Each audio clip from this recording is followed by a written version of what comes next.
Welcome to Women Insurepreneurs, the podcast empowering female insurance agents to thrive in the industry. Join us as we dive into the world of insurance entrepreneurship, share success stories, and provide invaluable insights through the lens of female entrepreneurship. Let's unleash the power of women in insurance together. To another episode of Women Insurepreneurs. Today's a really exciting one. We have Tim, who is joining us today in honor of May. We're celebrating veterans and active military the entire month, so we're going to be able to pick his brain a little bit and hear about his background. Tim, again, thank you for joining us and welcome to the podcast. Yes, welcome, Tim. Thank you. Good to be here. Thank you again. And with that being said, can you tell us a little bit about your background and what you currently do? Sure. So I had been in the industry for about 8 years. I primarily started out doing final expense. In the last couple of years, I have broadened my reach to doing Medicare and also some annuities. So I think last year I did about 1.5 million in annuities, and I think I did 150,000 in life sales or something, somewhere around there, and a few Medicare enrollments in there as well. That's awesome. Did you start door to door, and are you still door to door, or? Yeah, I like doing field sales. So I started doing field sales, just following leads, just going to leads, not like canvassing a neighborhood or anything like that. But so yeah, going door to door, and I just like the in-person experience a lot because you have a little bit more connection. So I've stuck with that. I am branching a little bit more into the virtual aspect of it. I did that with some of the annuity sales just because, geographics are a little bit easier to reach in that way. So I'm doing a little bit more of that now, but I really do enjoy that personal connection. It can be a little bit harder with technology, but you can still achieve it. So I'm doing a little bit of both now. Nice. And what did you do in the military? I was in the infantry. Nice. Yeah. I only served about 18 months. I got an honorable discharge early due to some things that were going on at home. I was very blessed to have great leadership, and they recognized that I needed to be at home. So I didn't serve very long. I didn't get to go anywhere. That was kind of a bummer at the time, but I realized looking back, it was actually quite the blessing. Yeah, I'm sure. And referring to your journey as an entrepreneur, who or what inspired you to kind of go that route? Actually, it kind of started in the multi-level marketing world. When I was in college, I had my roommate actually exposed me to a multi-level marketing company, and the mindset and the education that I got from that was something I'd never experienced before. I had people just kind of challenging the way I was thinking, and I'm in college. I'm going to college to be a teacher, and they're basically like, "How much money does your teacher make?" I'm like, "Nothing." So it really just made me think a different way and start questioning really the status quo and really kind of the indoctrination that happens in the education system. And by the time I finished college, I was like, "Nah, I'm not going to teach." Yeah, same here. And it's funny because we just had Troy on, and I think he also wanted to be a teacher. It's funny how many entrepreneurs wanted to be teachers, and it seems like if one of the main, if not the only reason they didn't do it was because of the pay. So that's so funny that there's a correlation there, because essentially what we are doing is teaching our clients, teaching our audience. So right. And funny. I think there's a little bit of a heart there too, where like you want to help people, you want to make a difference. Yeah. I think that's why most people teach or want to teach. Yeah, that's true. I have several friends that are teachers, and I think that's why they went into it to begin with, because they wanted to help build the tomorrow's future, right? Their community. So I totally get it. And what would you say has been maybe one of the biggest lessons that you've learned so far on your entrepreneurial journey? That it's not all sunshine and rainbows. Right? There's actually it's challenging, and especially in today's society with Instagram, everybody wants that title, entrepreneur. They think it's cool. It's like a sexy thing to be, and really, it's not. Like it's very hard if you actually are successful at doing it. It's very difficult, and it's the results can be cool. You can't just slap the title on and claim to be an entrepreneur without going through some struggles and overachieving, or not overachieving, but achieving some things. And it's really easy to see the difference between those who just think it's a cool title and those who are actually doing it. Yeah. I seen something recently on Facebook that was like, you want the title of entrepreneur or the boss, but you don't want the work that's Yeah. associated with that. Yep. And I was like, it's so true. And it is trending right now. And people are just using it. Like you said, they just want to jump into it, or using hashtag boss babe. Like, do you even know what Right. that means? Like, Yeah. do you even know what that entails? Right. Yeah, they don't understand that. Like a lot of people say, I'm going to quit my 9 to 5. I'm tired of working all these long hours for other people. It's like, you don't understand. When you go do a business for yourself, it's like 24/7. When you get up Right. to when you go to sleep, that's what owning a Right. business really means. And Yeah. When that's you not, they don't succeed, glamorize great. that. Yeah. When you succeed, great. You get to take the credit. But when you fail, you also get to take the credit. Yep. And thinking back to your time in the military, do you think that there is a correlation between the discipline that you had to utilize in the military and the discipline that you utilize in your business? Yeah, a little bit. I would say I kind of had an adverse reaction also with my experience in the military. And I think a lot of veterans can relate to this is, you're in and it's so strictly regimented. When you get out, you're just like, forget this. I don't want to. So you kind of like you see the veterans and they got long hair and a beard and like they're unkept, and it's just because they're rebelling against the level of discipline that we experience. But it does stay with you. Like it becomes, especially like I can't speak for all the branches, and there's some rivalry that goes on, but especially for the Marine Corps, like they break you down and they build you back the way that they want you to be. And some of that stuff you just can't get rid of anymore, no matter how hard you try. Like it just becomes part of you, and you're like, okay, I've laid around long enough. I guess I should cut my hair, and all right, I should probably can't stand not doing anything. I should probably go get some things done. And so there is a certain amount of drive and regiment that it does build within you for sure that I think just stays with you no matter what. I'm like, Sonia, I know you can relate. Oh no, totally.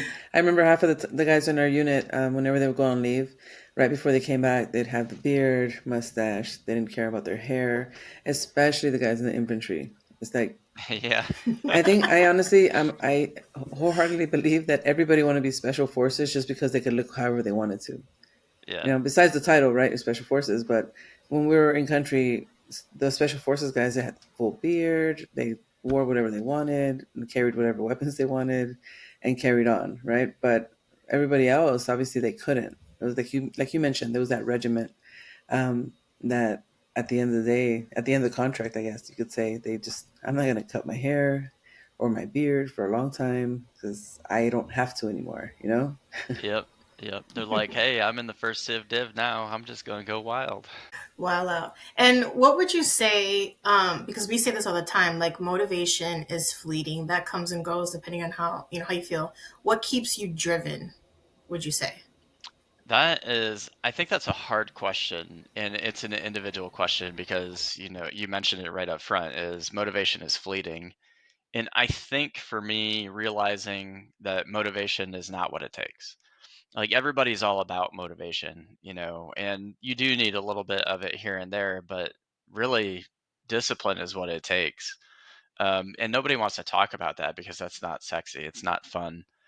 But that really is what it takes. Everybody just wants, well, I need to get motivated. I need to get motivated. Well, how do you get motivated? Usually you get motivated because something positive happened. And the only way that something positive happens is if you take action.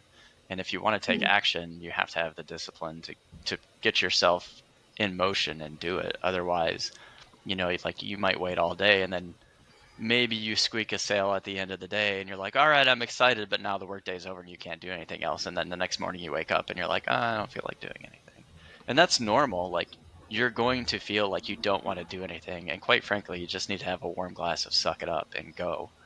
Like you just need to get moving, get one foot out of the bed. Like that's why, there's that video about the Navy SEAL with the graduation speech. And he says, make your bed every day. It's just one thing you check off the list. And as small as it seems, it's the thing that gets you moving. So it doesn't matter if it's making your bed or like go brush your teeth, go make your breakfast, go do something that gets you moving, for the beginning of the day, but have something there that's an action piece that you can do quickly, to get you in motion. Otherwise, you're never going to feel motivated to do anything. Yeah, that's good. And I like to start with the simple things because that'll also teach you, I think, to be consistent because you can have the discipline to sit and dial all day or door knock, whatever it is that you're doing. And it's very possible that at the end of the day, you did not get the results that you wanted. So even though you had that discipline, now again, what's keeping you going when you didn't get the sale or you got no show it all day? So just being consistent, I think, to get up and say, okay, I'm Right. going to do this again the next day, regardless Right. of the results I got.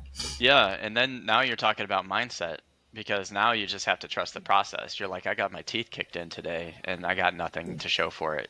But did I do what I was supposed to do? Yes. Okay, then no sweat it. Like, is there anywhere I can improve? I'm going to call if I have one, I'm going to call my mentor. I'm going to do something to improve. I'm going to watch a video or a training or something and see if there's anywhere I can tweak things. If not, don't sweat it. If so, okay, next time I'll do this differently.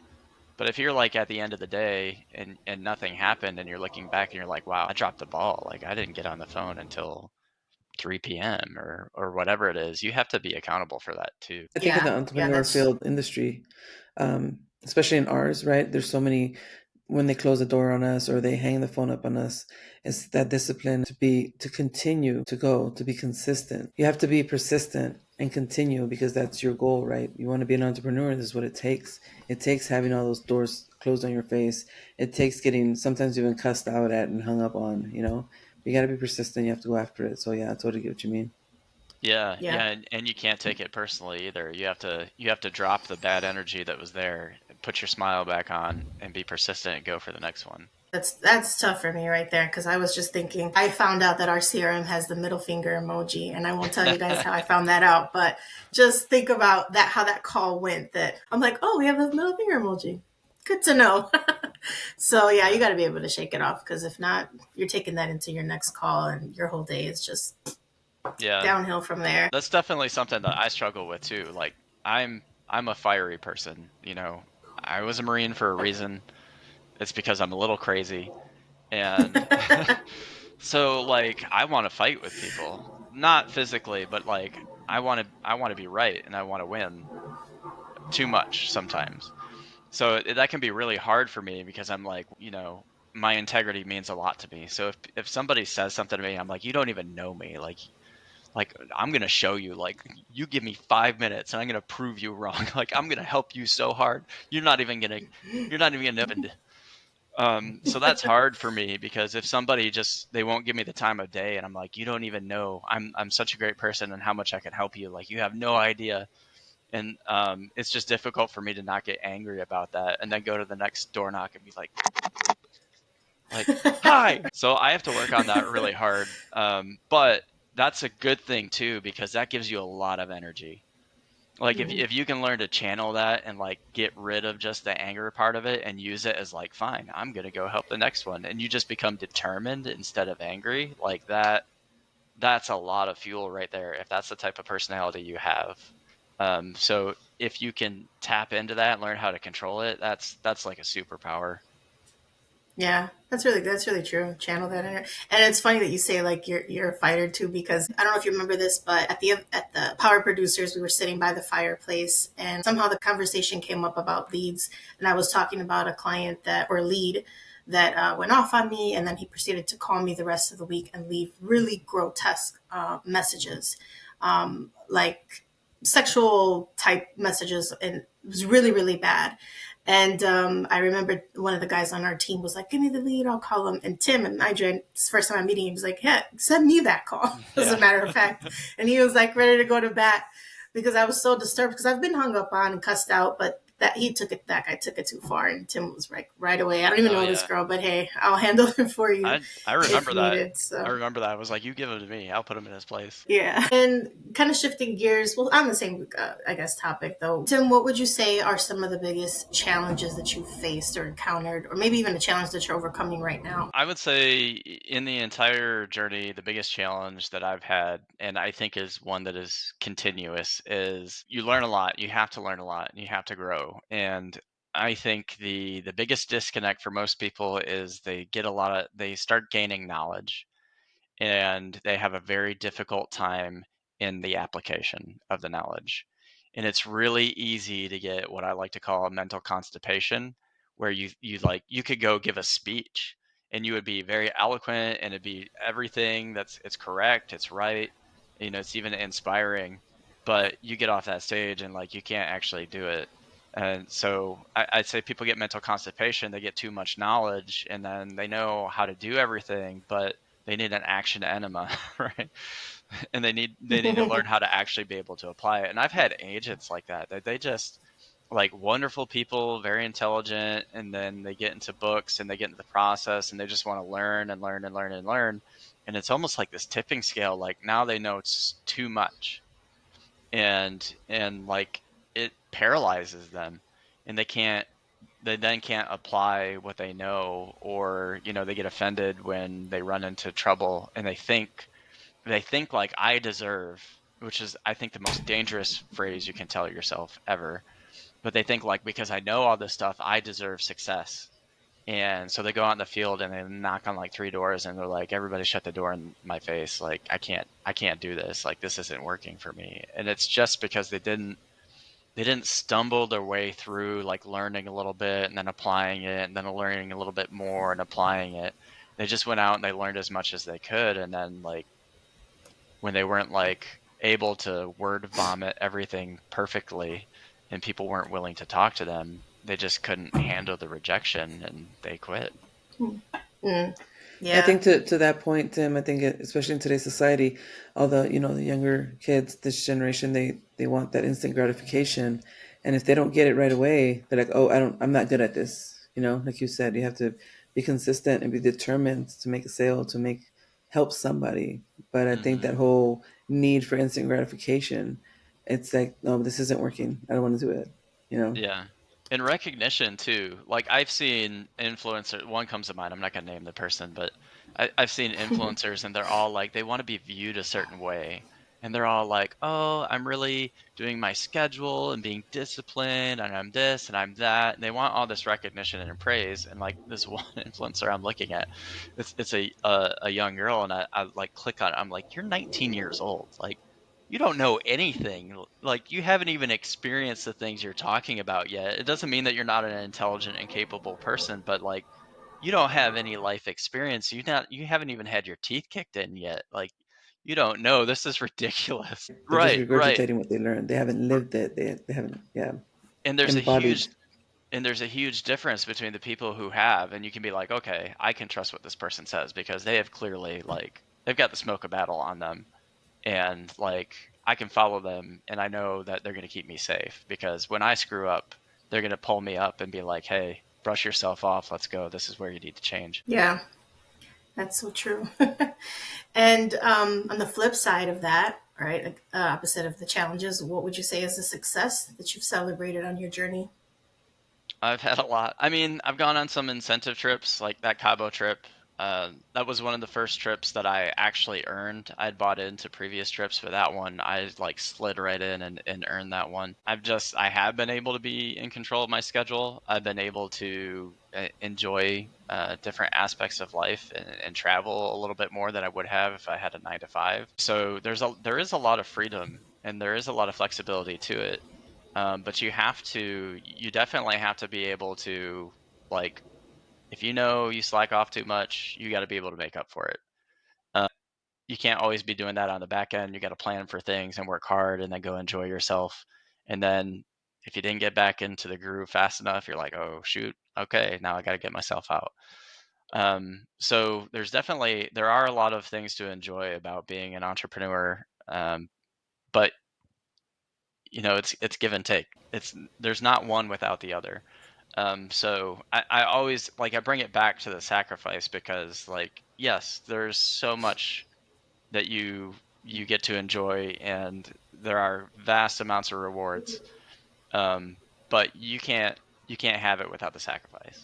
Like, and it makes it like you wouldn't want it without the sacrifice. You would be bored and like you would not appreciate it. Mm. So I think that to be honest with you, that might be the best part of any reward that's ever happened, is that when you do get it, you're like, I freaking earned this. It's mine. Yeah. And no one else can say that they gave it to me. Like, I 100% made this happen of my own efforts and my own accord. Yeah. And Yeah, one that's of the such a things good point. I like to say, you can't have the testament without the test, Right. right? How can you have the testament of what this feels like and what it feels like to go through this or that? You have to go through it, you know? Yeah, you could read it in the book that this is what happens when A, B, and C happens, but you have to live through it to be able to embody that feeling and convey that emotion or convey that sense to somebody else. Yep. 100. Yeah.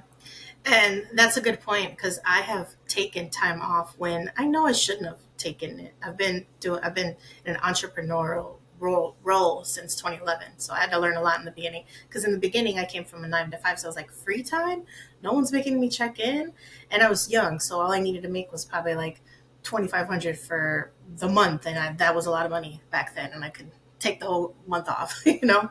So taking this time off, or I took an extended weekend, but then I feel crappy because I'm like, there's a lot of stuff that I left that I needed to do, or now I come back and I don't have anything in the pipeline, and that's shame on me for not preparing.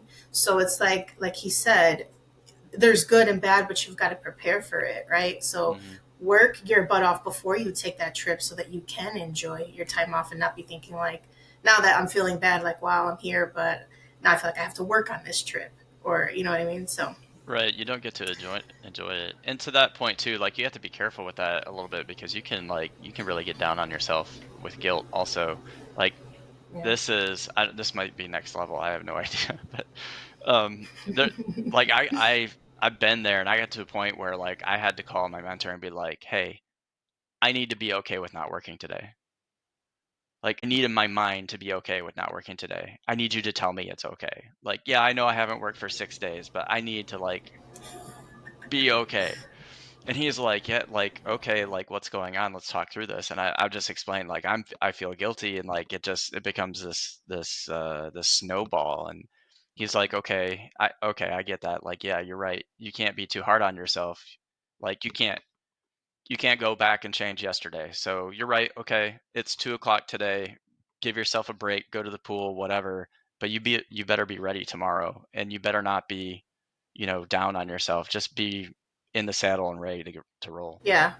Yeah, prepare. Absolutely. I get that. Prepare. I Yeah. remember one time I went on a vacation with some friends, and we rented this really, really nice house right on the beach in Turks and Caicos. And at one point, I was in the room on my computer, and my friend is like, "We are in Turks and Caicos. The beautiful, crystal clear ocean is right outside. Are you seriously in this room on the computer?" And I was like, I gotta close this computer. Like all the client, it's hard because again, when you're in sales and you feel like you've not prepared, and you get a client that's threatening to cancel a policy or something, you feel like, oh, I need to take care of this right in the moment. And the reality is, it's going to ebb and flow. And I mean, we've never gone back since. Like, I can't get that time back with my friends and family. So Right. it's a fine line. Yeah, you Definitely a fine definitely have to line. manage it. Yeah. True. And that's actually what I was going to ask you next. As far as managing time, do you have any tips on work-life balance? How to have a healthy work-life balance? So I don't believe in healthy balance. And so I'll say this: you're either all the way on with your family and your friends and like and leisure, or you're all the way on with work. So Mm. I think that one of the biggest deceptions, and it's like an adage that everybody says that just doesn't make sense. Like, oh, you got to have balance, you got to have balance. It's like, no, you need to be unbalanced. Like, when you're working, you need to be working your butt off. And when you're having fun and relaxing, like, that's what you need to be focused on. Like, when you're with your partner or your family, if you got kids, your kids, whatever, they need your 100%. And if you're 100% in one thing, everything else is falling off. So I believe that you have to keep your finger on the pulse, like, of where your attention needs to be. You can't let your work be so consuming that you have no social life, you have no friends, you've abandoned your family. Mm-hmm. But also, you can't be so locked on to your friends and family that they're destroying your career, right? So you have to look at that almost like I look at this as like the biblical lesson of learning on where you need to prune things and how to get things to grow better. Like if you see something is dying off and that's somewhere you want to flourish, like yeah, you gotta water it, you gotta make sure it's fertilized, but also you gotta figure out, is there dead weight in there that I need to cut out? Like do I have too many friends that are taking up my attention and they're not actually, they're not going anywhere themselves. So they're actually kind of like holding me down.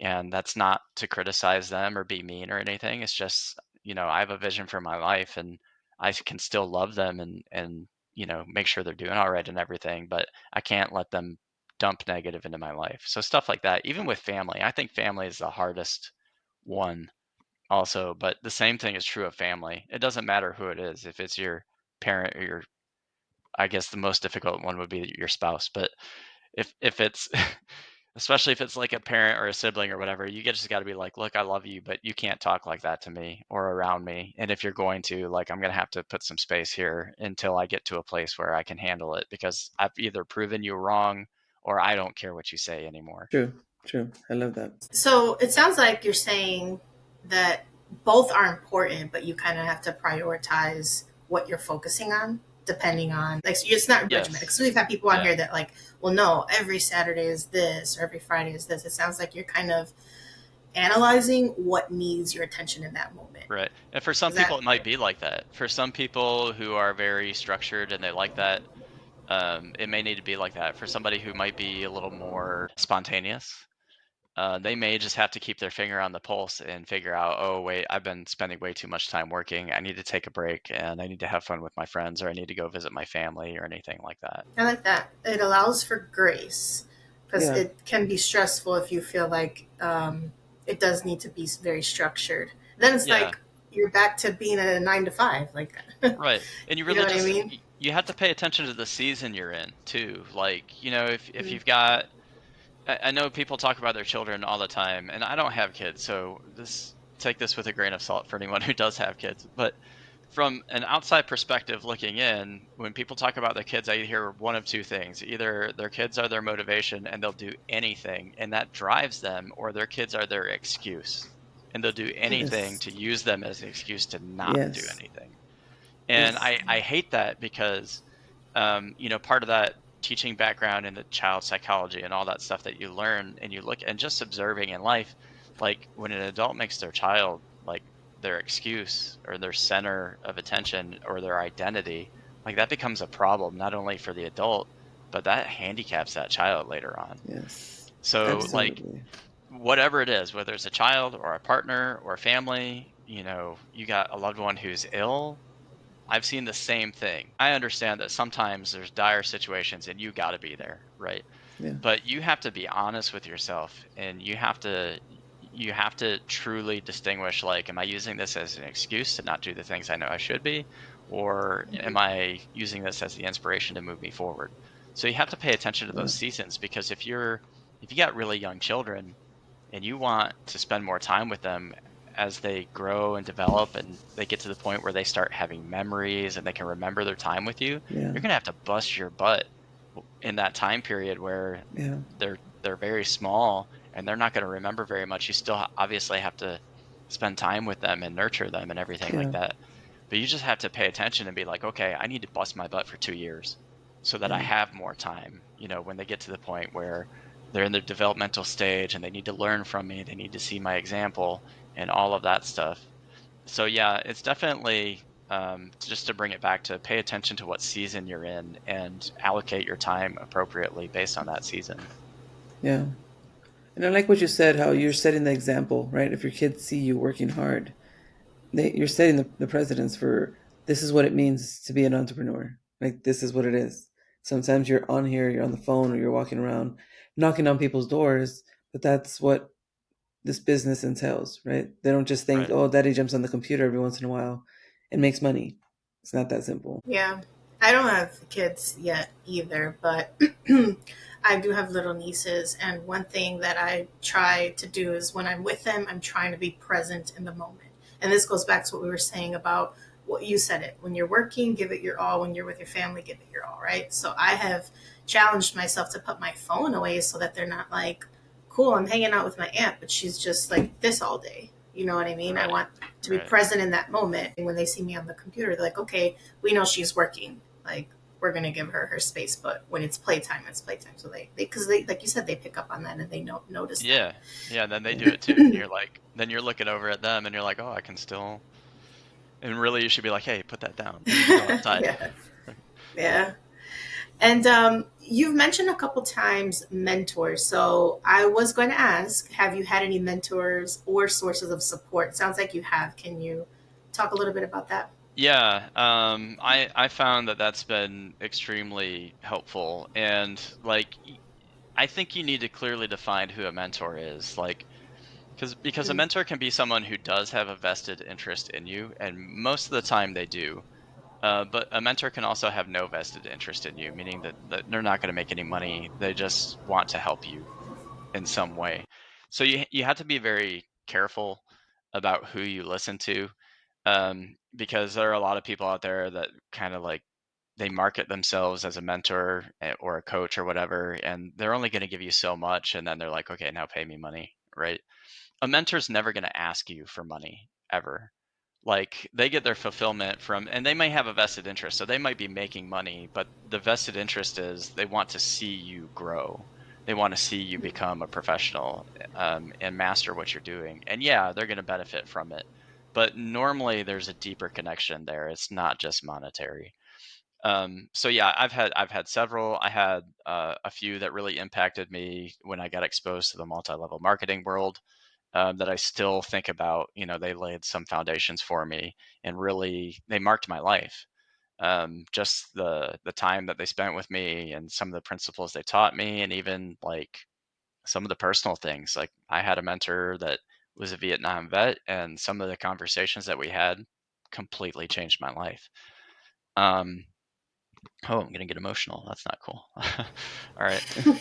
So yeah, and then it's just like every step of the way, I've had more. It's like the saying about when the student is ready, the teacher appears is so true. If you're in motion, you'll see how through life you get carried from like one person who's going to help you move to the next level, and then there's a next person who come in and they're going to help you get to the next level when you're in a different area of life. So I've had that, with the multi-level marketing, that foundation was built. And then when I moved into the financial services and insurance world, I already knew who my mentor was going to be because I had a relationship with him since I was a child. Actually, we were in the same small school, and he was an older student, and my mom was actually his drafting teacher. And then later on, as I was like in middle school, he was becoming a youth pastor. So he was always trying to like get us involved in church and youth group, and he'd take us to Christian concerts, and he'd buy us pizza.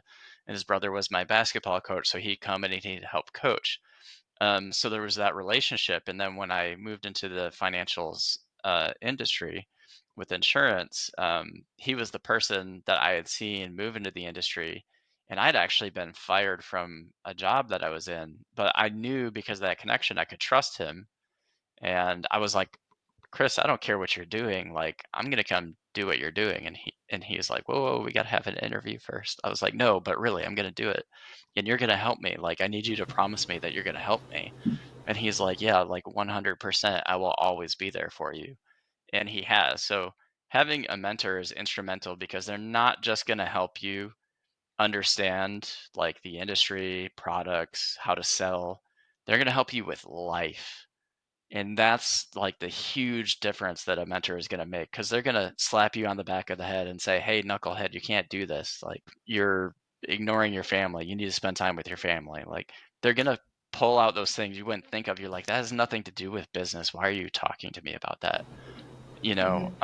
But a real mentor is going to encompass all of those areas where it's not just business. They're going to be like, hey, I'm going to help you be a better human being. I'm going to help you be a better Mm, husband. I'm going to help you be a better parent. I'm going to help you be a better coach. I'm going to help you do all these different things. yeah. And Yes, I've I heard love that that. story. So it's Chris Ball. We talk about the Yeah. Life Insurance Academy here all the time. Spoiler alert. Yes, we always So talk about. We give awesome. The Life Insurance Academy, big ups all the time, all the time. Yeah. And A Chris lot is of our amazing. listeners Yeah, listen there. So, Yeah, and Chris is just like he has that heart. I feel like yeah. I get a special I have a special place in Chris's heart just because I was fortunate enough to know him since I was a child. And of there's course. so many things like people don't know people don't know how amazing Chris Ball is, even Yeah, though they know he's awesome. Like they really Yeah. don't know how amazing he really is and the things that he has done for other people just out of the goodness of his heart. And that makes him unique. And I think the truly great mentors are like that. And he is an exemplary just he's amazing. I can't say enough good things about him. yeah, Yeah. we totally agree. I love, yeah, I love that. And I believe that there's a lot unseen that, to your point, that he probably does that no one knows about it. Yeah, Probably doesn't care to even get, recognition for. And So, he's not going to tell you either. It's yeah. just it's who he is. It's what he does. yeah. Um, and as far as your business, you did mention annuities, Medicare. So it sounds like you're working with a lot of seniors. Is that right? Yes, primarily Oh, seniors. and how do you envision, or how do you feel like you particularly the business that you're running is making a positive impact on your clients, your community, or just the industry as a whole? Sometimes it doesn't feel like you are, and that can be the challenging part. And people can take swipes at you because they don't understand what you're doing, and there's a lot of ignorance about Mhm. that. And this is something I've dealt with recently. There's a gentleman in my community because I'm part of my HOA board who's targeted me, and so he's basically like come at me and levied all these insults about my career, and I'm like, dude, you don't even know me. But Wow. the reality is like, so that can be tough, right? Or when you first start out in the industry, I was like, am I really doing any good here? Like, does life insurance really matter? Like, you can't always answer those questions right in the beginning, but Yeah, if you just hang in there, and you have you can enough make it. time, you start seeing it because you start getting those Yeah, phone calls, you start getting death claims, and people's loved ones who are like, oh my God, I didn't know what we were going to do. And so Hmm. you start finding out that you're making a huge impact. yes, And this was difficult for me because I'm not a very emotional person. So when people are calling me and they're like, yeah, I found your card, my dad had a whatever, blah, blah, blah. Okay, hold on a second, Tim. This is important. Like, you have the opportunity. They've lost their loved one. You have the opportunity to speak life into them Hmm. yeah, one more time. And I remember the first time this happened, and it hit me that is what was going on. And I remember this lady called me and she said, my dad had a life insurance policy. And I was able to say, I remember sitting with him. I remember and I was able to describe his home. And I was able to say, I remember him telling me that he wanted this because he loves you and he wanted to make sure that you were taken care of. Oh, and she just started crying and she was like, thank you so much. Like, I needed to hear that because it was really hard losing him. So the difference that we make, it's not just monetary. Like, yeah, yeah, I can tell you with a client that I met last year, I saved her and her husband. I made slash saved them about 35, which is Hmm. awesome, right? yeah, Between their Medicare and annuity that was not making beans, that I moved them into a better one, just all kinds of stuff in one home. And that's great. That's awesome. They're excited about it. They love me. I'm their favorite person in the world because of stuff like that. And that's fun, but that's not like the biggest impact we're making is not necessarily the actual clients that we're serving.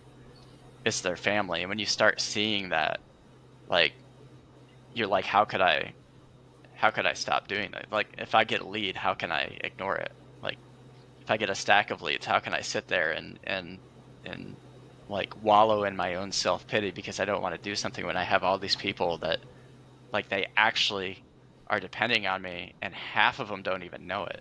They don't even know like the scope of how big of an impact this will make. Yeah. Yeah. I love that. I mean, and I think it's different because I started in the field and now I'm in telesales. And I feel like that happens a little bit more in the field because you're building that connection, you're meeting those people. it's a little difficult to do that over the phone, although it can happen. I've had great conversations where people open up and tell me all sorts of things. But yeah, we make an impact in many ways. I mean, I've had conversations with people where it feels like I was their therapist, Yeah. for the evening, or I had to pour into some people that, one example, a phone call was a girl that was just telling me that she's suicidal. Mind you, this was a mortgage protection lead. How the conversation got to her being suicidal was, I don't even know how it got there, but I had to pour into her. I had to tell her, like, I don't know what you're going through, but like, don't give up. And she just had needed someone to talk to. She was at the lowest point. Yeah. I mean, for you to tell a stranger that you're suicidal, I was like, wow. So I made an impact. Definitely. I feel like I made an impact. The way that conversation started to where it ended was, a complete 180, and I didn't make a sale. That went out the window, but I know I made an impact. So if people are challenging you, to your point, Tim, and anybody else, don't let that get you down. Don't let it make you question whether what you're doing is helping or not. Yeah. Or even worse, someone thinking that you're in it to hurt people or to take advantage of seniors is terrible. You hear that a lot. You have to believe that you're there for a purpose. And sometimes that purpose is not to make a sale. And as long as you believe that, and you're focused on, like, all right, especially if you're a person of faith, if you're like, okay, Lord, why am I here today? If you're just focused on that, you're going to find the reason, and you're going to be like, okay, you know what? I needed to make a sale today, or I thought I did, but this actually was more important. Like, I see why it was put here today, to touch this person's life. And for the voices that come at you, I always say it this way again, and it goes down to faith. Like, if you weren't doing anything, if you weren't a threat, the devil wouldn't be attacking you. Like, you wouldn't have any opposition. They'd be like, walk on in, you're no threat. Go ahead, go behind enemy lines, have a seat. We know you're not going to do anything. So if you're receiving criticism, and you know that there's no merit in it, like, that's important. If you're doing shady stuff and people are calling you out, you should probably understand the reason. But if you know what you're doing is right, is justified, you're there to serve people, you're just there to touch a life, whether it's serving them through the industry and helping them with some products, or just being someone to talk to sometimes. If you know that that's what you're doing, and that you have high levels of integrity, and you're just loving the people that you're with and doing whatever you can, then you can't let any negative voice bother you. You have to look at it and be like, okay, do they have merit? No, they don't even know what they're talking about. So I'm just going to go over here and continue serving other people. Yeah. Yep, I agree. And that's something that you have to hang on to, in my opinion, no matter what. Again, whether you're having a good sales week, good sales day or not, because it's easy to do that when you're selling and you're just helping people. And, hey, cool, I helped this call, but then the next one was the sale. So I didn't feel like I wasted my time, quote unquote, with the prior call. But I've had it where I felt like all I was winning or something. And I'm like, what the heck? Like, okay, God, I'm helping these people, but I'm not getting any sales, right? And that's tough to do. And I remember one time there was a senior, and I empathize and sympathize with them because a lot of them don't have people to talk to. But I remember I was complaining to my husband. I'm like, God, this guy, all he wants to do is talk. He'll bring up products, but he's not really a buyer. It's about God a lot. And I am a person of faith, so I'm like, I'm okay with that. But I'm like, okay, I'm not getting a sale. All we're doing is talking about, our faith. And then he texted a scripture, and I was complaining. And I went back and I read that scripture that he sent me, and it was something I needed to hear. And I was like, okay, point taken. God. Yeah. It like checked me, like, again, it's not about your sales. And if you have that mindset, like, you'll be taken care of. You're gonna do good, and it'll come back to you. So, but it can be hard when you, at the same time, I want to help people, but I also need to make money. So it can be difficult. I was gonna say too, it's really crazy how when you realize you're in that moment, you're like, okay, I need to set the sales hat aside here for a minute. It's so crazy how, like, you turn right around and something just slaps you in the face. Like, and you walk out to your car, you're feeling defeated. You're like, oh man, I really didn't make a sale today. And you, like, look at your phone, and you got a voicemail and it's a client that you served 2 years ago. And they're like, hey, I need to increase my coverage. Yeah. Or something like that. It almost inevitably always works out like that, where Yeah. God is just like, hey, you know what? You passed the test, you did good, and you didn't do it for selfish reasons. Here's a blessing. Yeah. Yeah. Like you said earlier, trust the process. So, Yeah. so And I'm a firm believer that everyone's a place card sometimes, right? And by what I mean by that is that sometimes some people come into your life for that specific moment or that specific, several years or whatever to help you through something, and then they're gone. And sometimes that's okay because that was their purpose in your life. You didn't get anything from them besides that mentorship and that guidance, and that's all you got. So that was their only purpose in your life at that moment, was to be there when you needed that push, right? You needed that motivation to keep going and be consistent and persistent with your job, be persistent with your business. Yeah. Or the tricky thing is when you needed the pain. the lesson. Yeah. Yeah. Absolutely. Yeah. Somebody that isn't going to sugarcoat it, right? Yeah. And you know what I mean? Like somebody that's not going to be, rub your butt and make you feel better about it. No, they're going to say, all right, get Right. up. You fell, but get up. You can do this. Right. Yeah. I think I can relate in this moment because I feel like that's the season I'm in, is where God is showing me like there's a verse, man doesn't live by bread alone at all. I butchered that a little bit, but I feel like that's what he's teaching me, because I'm trying all these different techniques and I'm not getting anything back. And I sent out a blast text and I got another scripture back from another lady. So, I'm like, usually when I send out these blast marketing texts, I usually get at least one application all the time. And I look because I'm like, yeah, I got some response back. And it was just like this nice little Pinterest scripture. And I'm like, I can't even be mad. I'm like, God, what do you do? You're putting me in a position where I cannot complain.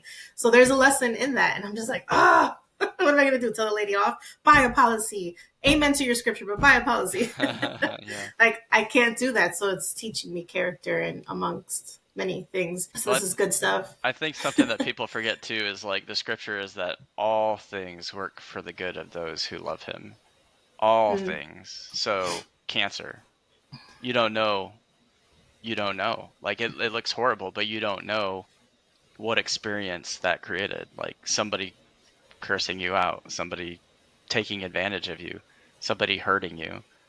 Like all of those things still work for the good of those who love him. And if you have that attitude, like it doesn't matter what happens to you and what kind of day you have, or the people that come and go in your life, whether they had a positive impact or whether they had a seemingly negative impact, but that negative impact forced you to grow in ways that you needed to, because you realized like, oh my gosh, this is miserable. I have to do something. Yeah, that's true. And finishing up here, if you could give or leave our audience, people listening, one tip, tool, resource, what would that be? I would say bet on yourself. And never, ever, ever think that you have it made. Think that you have it all figured out. Like if someone, yes, this is probably going to be the biggest piece of advice I could ever give. If there's someone in the room that knows more than you about something, shut your mouth and listen. And that's something I feel like I've been very good at, is if you see me in an environment like a conference or something, you're going to notice I might be talking to people, but if someone walks up into the circle and there's someone that is farther ahead than where I am, or I realize they have something that I can learn from, my mouth zips. Like I'm not trying to relate with them at all. And I'm also not bombarding them with questions. I'm listening and I'm trying to find a gold nugget. And if like I ask these things in myself in my mind, like, do I want to ask a question just to ask a question for attention? Or do I have a real question where this person could have the opportunity to provide real value that's not just the standard what everybody's just regurgitating at them? And if I don't have that question, I'm not going to ask it. I'm just going to shut my mouth and listen. So that would be my piece of advice. Never think that you have it all figured out. If there's somebody in the room that knows more than you, shut your mouth and listen. Yeah, that's awesome. I agree. And where can our followers connect with you? Probably the easiest way is going to be my Instagram. That's about the only thing I'm ever really on. And my Instagram is real Tim Wright. Okay, perfect. Well, Tim, again, thank you so much for joining us. This conversation has blessed me, so I know it will bless many others that are listening as well. I agree. And thank you for your service, by the way, if Thank you you. haven't said that already. My pleasure. You're welcome here anytime, so hopefully you'll come back soon. Well, thanks And for having me. yeah, no problem. And for your listeners, see you guys on the next one. Thank you. Yes. Thank you. Thanks for listening to Women Insurepreneurs. We hope you feel inspired and equipped for your journey in the insurance industry. Subscribe for more empowering conversations and connect with us on Instagram at Women Insurepreneurs. Make sure you join our meetup group so you don't miss any of our events. Until next time, keep shining and pursuing your dreams. Remember, your potential knows no bounds.